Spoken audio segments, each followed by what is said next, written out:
Paundraka. Mayroong isang makapangyarihang hari na nagngangalang Paundraka na naniwalang siya ang kataas-taasang persona.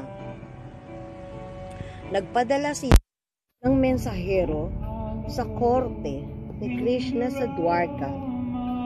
Ang mensahe ay nagsasaad, "Ako lamang ang kataas-asang persona. Walang makakapantay sa akin. Ako'y bumaba dahil sa aking malasakit at awa sa mga kaluluwang nagdurusa. Dapat kang sumuko sa akin, Krishna, at talikuran ang iyong posisyon. Kung hindi mo ito gagawin, hinahamon kita sa isang laban."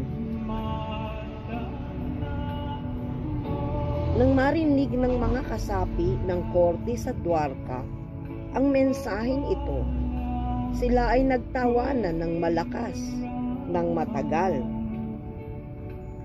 Tumugon si Krishna sa mensahero, "O mensahero ni Paundraka, maaari mong dalhin ang aking sagot sa iyong Panginoon. Tuwirang sasabihin ko sa kanya na siya'y isang hangal at tumatanggi akong sundin ang kanyang mga utos.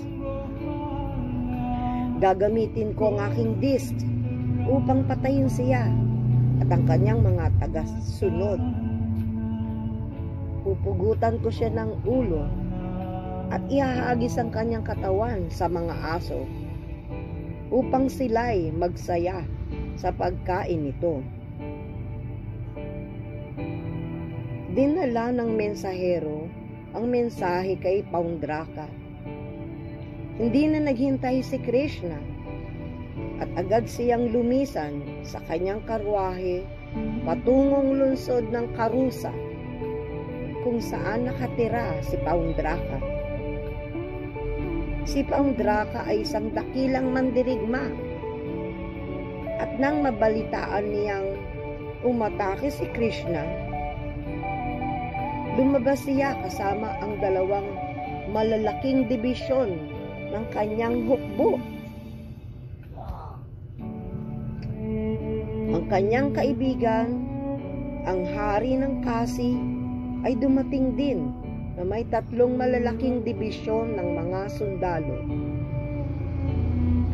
Si Paundraka ay nagbihis ng mga simbolo ng kabibi, disc, lotus, at club, at nagsuot ng isang peking kaustubha na hiyas.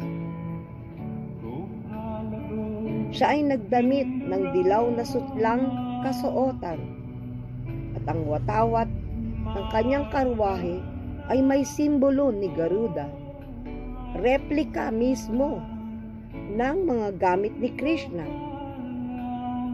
Gayunpaman, malinaw na peke ang lahat ng kanyang kasuotan at galaw. Sino man ay madaling makakita na isang tao lamang siya sa entablado na may ginagayang isang personalidad. Nang makita ni Krishna si Paundraka na ginaya ang kanyang anyo at kasuotan, siya ay natawa ng malakas. Ang lahat ng mga sundalo ni Paundraka ay nagsimulang bumuhos ng kanilang mga sandata kay Krishna. Ngunit hindi lamang ang mga sandata, kundi pati na rin ang mga sundalo, elepante, kabayo, at mga karwahe ay kanyang winasak. Napuno ang larangan ng digmaan ng mga katawan. Sa mga oras na iyon, sinabi ni Krishna kay Paundraka, hiningi mo sa akin na ibigay ko ang aking dis. Ngayon, ibibigay ko ito sa iyo. Ngunit mag-ingat ka. Ipinahayag mo ikaw, ako, sa makatuwid. Walang mas hangal pa kaysa sa iyo. Ngayon, Paundraka, maglaban tayo. Winasak ni Krishna ang karwahe ni Paundraka at gamit ang kanyang dis, pinugutan niya ang kanyang ulo. Nang bumalik si Krishna sa Dwarka, lahat ng mga sidas mula sa mga planetang pangkalangitan ay umaawit ng mga papuri sa Panginoon. Sino man magsalaysay ng kwentong ito o makinig nito ng may pananampalataya at atensyon ay mapapalaya mula sa lahat ng mga kasalanan.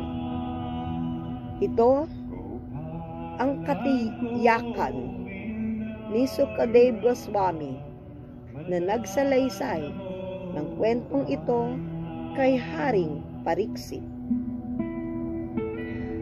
So, ang kwentong ito ay may benediction.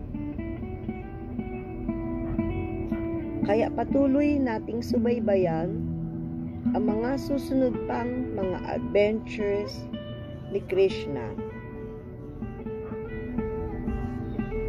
Haribol.